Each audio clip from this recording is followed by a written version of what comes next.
Introduction. How can I change my behavior permanently? It is difficult to stop unwanted habits, even with a lot of counseling, programs, or coaching. To change your behavior permanently, you must first cultivate self-compassion. In this book, you will learn what is the value of self-compassion in changing behavior. How can I get an easier start in addiction treatment? How can I get into a more positive mindset? How can you change your behavior in a sustainable way? How do you stop an unwanted habit? How do you know what triggers your unwanted habit? What is the plan to change your behavior? Our answers to these questions are easy to understand, simple to implement, and quick to execute. Ready to change your behavior in a sustainable way. Let's go. What is the value of self-compassion in changing your behavior? After several failures to achieve your goal, it is quite normal to feel low self-esteem. It is also normal to believe that you will only be happy when you have reached your goal. But the reality is quite different. Let's say you never reach your goal. How will you live your life from now on? In short, realize that being happy when you reach your goal is an illusion. Treat yourself with kindness as if you have achieved it now. And with this self-compassionate mindset,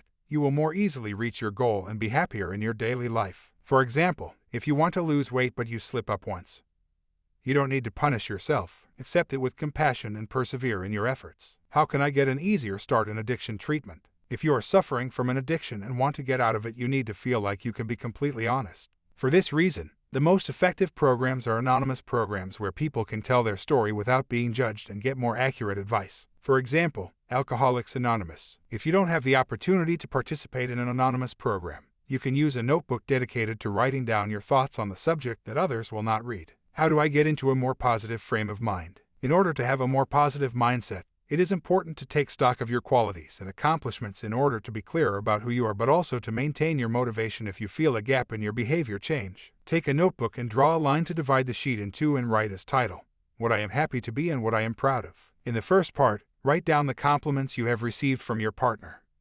friends, children, siblings, and parents, as well as the times you have resolved a difficult situation for them. In the second part, write about the projects you have completed and the actions you have taken that you are proud of. As you progress, continue to fill out this sheet each time you reach a goal or observe a new quality in yourself. How can you change your behavior in a sustainable way? The most successful behavior changers all do one thing. They take the time to understand the tricks that work for them. By doing this, they have been able to create a plan that works for them, helping them to achieve and maintain their long-term goals. To create this plan, when you have overcome a challenge, made a sacrifice, or shown perseverance, ask yourself, where were you? Who was with us?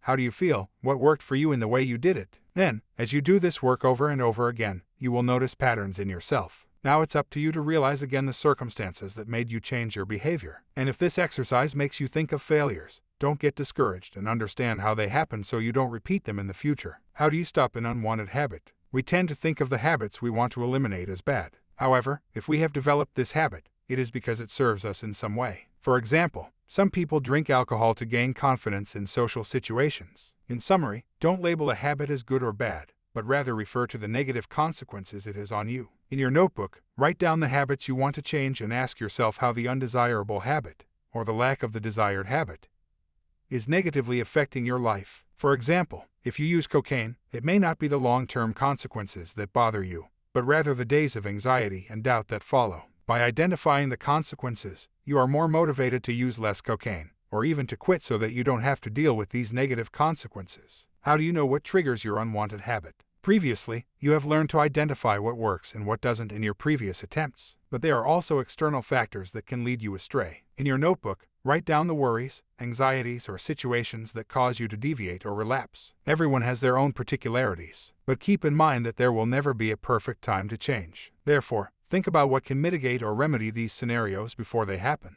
For example, if you want to quit smoking, avoid friends who smoke at the beginning of your change. And if you want to, in your planner, take 5 minutes to write down disturbing situations you may face during the day so that you are well prepared to avoid them. Then, in the evening, write down how you reacted and possibly add any new triggers you encountered. What is the plan to change your behavior? After you have written down your entire situation in your notebook, you are ready to make a plan. And this plan will be reviewed each month to hold you accountable for your progress. Be careful not to set too ambitious goals that will discourage you. Go slowly with a realistic plan. For example, if you are in the habit of drinking beer every night, instead of stopping completely, start with 1 less night per week, then 2, etc. Conclusion. By doing the work necessary to determine where you are and where you want to go, you will have the opportunity to create a realistic plan that will allow you to change your behaviors in a sustainable way. If you like the summary, click on one of our partner links to discover the Kindness Method, Changing Habits for Good Using Self-Compassion and Understanding by Shahroo Izadi in ebook, book or audiobook format.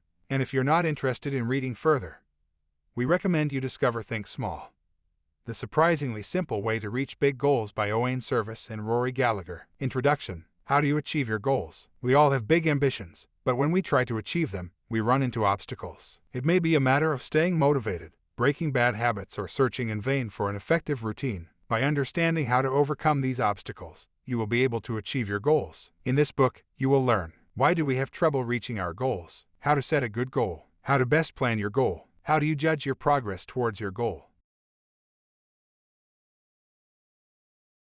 How can you reinforce your motivation on a daily basis? How do you measure your progress? How do you know which method will work best for you? Our answers to these questions are easy to understand, simple to implement, and quick to execute. Ready to reach your goals? Let's go.